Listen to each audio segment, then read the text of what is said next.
السلام علیکم ورحمۃ اللہ وبرکاتہ۔ آئیں مل کر درود و سلام پڑھتے ہیں۔ لاکھوں کروڑوں اربوں خربوں لاتعداد اور لامحدود درود و سلام علی محمد وعلی آلہ وصحابہ وبارک وسلم۔ جزا اللہ عنا محمدا ما وعلہ، اللہم صل علی محمد کما تحب وترضی۔ آج کی ویڈیو کی طرف بڑھنے سے پہلے گزارش ہے کہ اسے بہت ہی توجہ سے، غور و فکر سے اور عمل کی نیت سے پورا سنیں اور اپنے دوست احباب عزیز و اقارب میں اس کو شیئر کریں۔ تو چلیں بڑھتے ہیں آج کی ویڈیو کی طرف۔ ہماری آج کی ویڈیو کا عنوان ہے عشق محمد مصطفیٰ صلی اللہ علیہ وآلہ وسلم۔ عشق محمد مصطفیٰ صلی اللہ علیہ وآلہ وسلم کا ایک عجیب و غریب قصہ کتاب میزان الادیان اور حجت اللہ علی العالمین اور تاریخ ابن عساکر میں آیا ہے۔ بڑا ہی عجیب واقعہ ہے جو نبی مکرم صلی اللہ علیہ وآلہ وسلم کی ولادت بسعادت سے تقریباً 1000 سال پہلے پیش آیا۔ نبی مکرم صلی اللہ علیہ وآلہ وسلم کی ولادت بسعادت سے تقریباً 1000 سال بیشتر یمن کا بادشاہ تبع حمیری تھا۔ ایک مرتبہ وہ اپنی سلطنت کے دورہ کو نکلا۔ 12,000 عالم اور حکیم اور 1,32,000 سوار، 1,13,000 پیادہ اپنے ہمراہ لیے ہوئے اس شان سے نکلا کہ جہاں بھی پہنچتا اس کی شان و شوکت شاہی دیکھ کر مخلوق خدا چاروں طرف نظارہ کو جمع ہو جاتی۔ یہ بادشاہ جب دورہ کرتا کرتا مکہ معظمہ پہنچا تو اہل مکہ سے کوئی اسے دیکھنے نہ آیا۔ بادشاہ حیران ہوا اور اپنے وزیر اعظم سے اس کی وجہ پوچھی تو اس نے بتایا کہ اس شہر میں ایک گھر ہے جسے بیت اللہ شریف کہتے ہیں۔ اس کی اور اس کے خادموں کی جو یہاں کے باشندے ہیں تمام لوگ بے حد تعظیم کرتے ہیں، اور جتنا آپ کا لشکر ہے اس سے کہیں زیادہ دور اور نزدیک کے لوگ اس گھر کی زیارت کو آتے ہیں اور یہاں کے باشندوں کی خدمت کر کے چلے جاتے ہیں۔ پھر آپ کا لشکر ان کے خیال میں کیوں آئے؟ یہ سن کر بادشاہ کو غصہ آیا اور قسم کھا کر کہنے لگا میں اس گھر کو کھدوا دوں گا اور یہاں کے باشندوں کو قتل کروا دوں گا۔ یہ کہنا تھا کہ بادشاہ کے منہ، ناک اور آنکھوں سے خون بہنا شروع ہو گیا اور ایسا بدبودار مادہ بہنے لگا کہ اس کے پاس بیٹھنے کی بھی کسی میں طاقت نہ رہی۔ اس مرض کا علاج کیا گیا مگر افاقہ نہ ہوا۔ شام کے وقت شاہی علماء میں سے ایک عالم ربانی تشریف لائے اور نبض دیکھ کر فرمایا مرض آسمانی لگتا ہے مگر علاج زمین کا ہو رہا ہے۔ اے بادشاہ سلامت، آپ نے اگر کوئی بری نیت کی ہے تو فوراً اس سے توبہ کریں۔ بادشاہ نے دل ہی دل میں بیت اللہ شریف اور خدام کعبہ کے متعلق اپنے ارادہ سے توبہ کی۔ توبہ کرتے ہی اس کا وہ خون اور مادہ بہنا بند ہو گیا اور پھر صحت کی خوشی میں اس نے بیت اللہ شریف کو ریشمی غلاف چڑھایا اور شہر کے ہر باشندے کو 7 اشرفی اور 7 ریشمی جوڑے نظر کیے۔ پھر یہاں سے چل کر مدینہ منورہ پہنچا تو جو علماء کرام ہمراہ تھے جو کہ کتب سماویہ کے عالم بھی تھے وہاں کی مٹی کو سونگا، وہاں کی کنکریوں کو دیکھا اور نبی آخر الزمان حضرت محمد رسول اللہ صلی اللہ علیہ وسلم کی ہجرت گاہ کی جو علامتیں انہوں نے پڑھی تھیں ان کے مطابق اس سرزمین کو پایا۔ بہم عہد کر لیا کہ ہم یہاں ہی مر جائیں گے مگر اس سرزمین کو چھوڑیں گے نہیں۔ اگر ہماری قسمت نے یاوری کی تو کبھی نہ کبھی نبی آخر الزمان حضرت محمد رسول اللہ صلی اللہ علیہ وسلم تشریف لائیں گے، ہمیں بھی زیارت کا شرف حاصل ہوگا، ورنہ ہماری قبروں پر تو ضرور کبھی نہ کبھی ان کے جوتیوں کی مقدس خاک اڑ کر پڑ جائے گی جو ہماری نجات کے لیے کافی ہوگی۔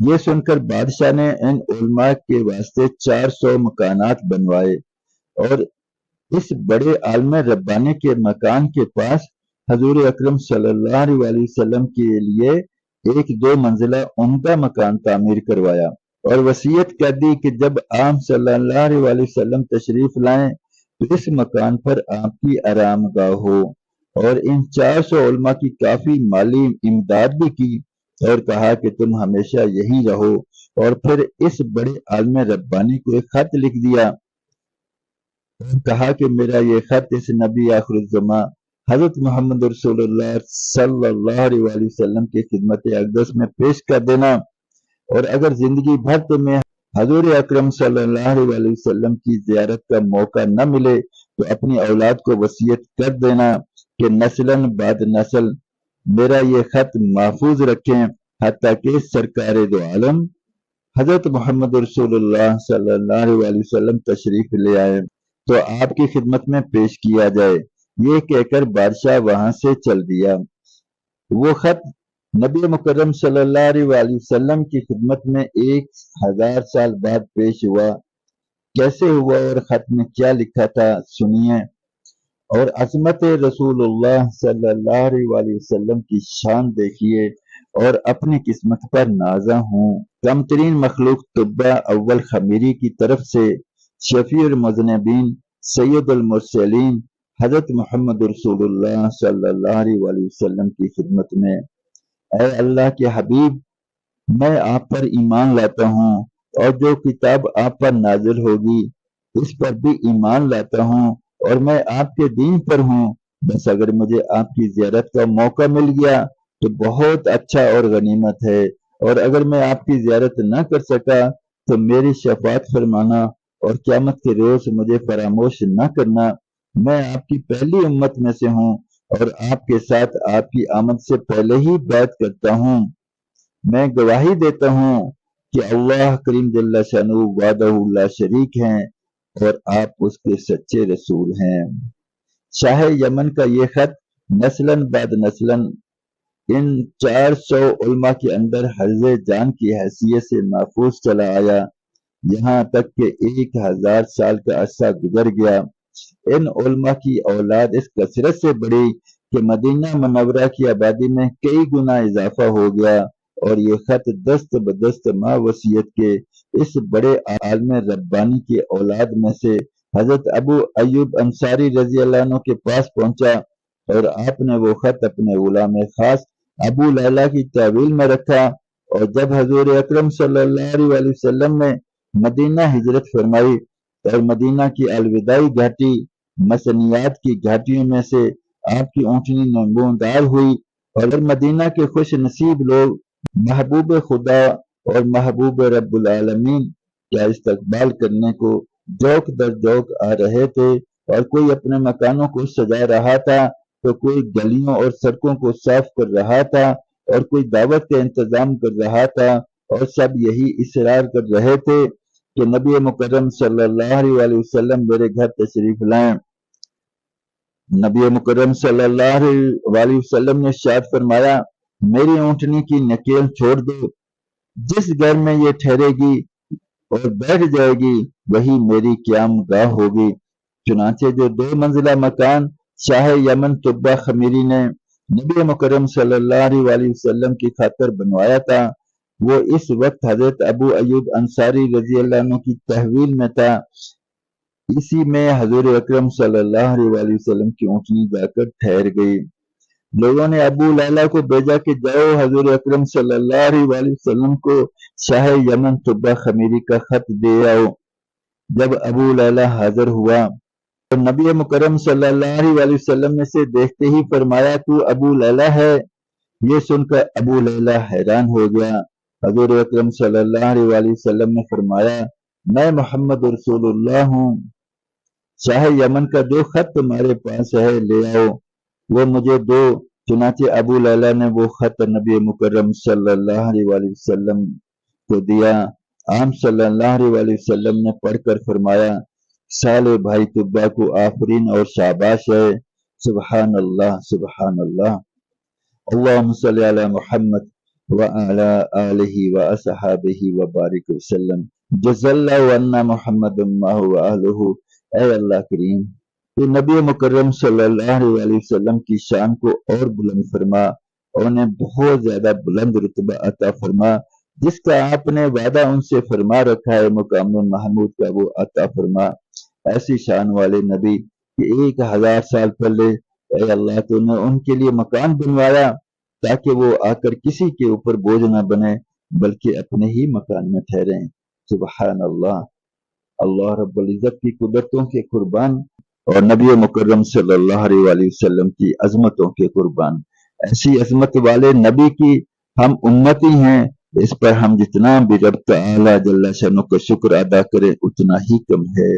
نبی مکرم صلی اللہ علیہ وآلہ وسلم کی امت میں ہونے کے ناطے ہماری ذمہ داری ہے کہ ہم رب تعالی جل شانہ کے سارے احکامات پر عمل کریں، نبی مکرم صلی اللہ علیہ وآلہ وسلم کی ہر سنت عمل کو اپنی جان سے زیادہ عزیز سمجھیں، اور نبی مکرم صلی اللہ علیہ وآلہ وسلم کی تعریف اور توصیف کرتے رہیں، اس کے لیے کہ ہم خود نبی مکرم صلی اللہ علیہ وآلہ وسلم کے تابع دار ہوں، دوسروں کو نبی مکرم صلی اللہ علیہ وآلہ وسلم کی تابع داری کی طرف لے کر آئیں۔ آج عہد کرتے ہیں، یہ نبی مکرم صلی اللہ علیہ وآلہ وسلم کی ولادت کا پاک مہینہ ہے، اس میں عہد کریں گے۔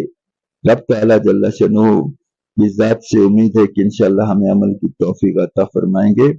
گزارش ہے کہ اس پیغام کو آگے اپنے دوست احباب اور عزیز و اقارب کو بھی نیکی کے کام پر کھڑا کریں، نبی مکرم صلی اللہ علیہ وآلہ وسلم کی تابع داری پر کھڑا کریں۔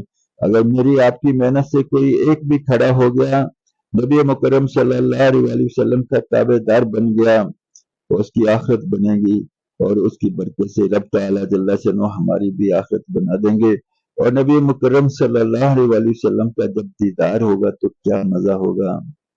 رب تعالی جل شانہ ہمیں ان خوش نصیب لوگوں میں شامل فرما لیں جن کو نبی مکرم صلی اللہ علیہ وآلہ وسلم کا آخرت میں دیدار ہوگا، نبی مکرم صلی اللہ علیہ وآلہ وسلم کے پڑوس والی جنت ملے گی، اور صحابہ کرام اور نیک لوگوں کی زیارت ہوگی۔ اب تک کے لیے اتنا ہی، انشاءاللہ ملتے ہیں اگلی ویڈیو میں۔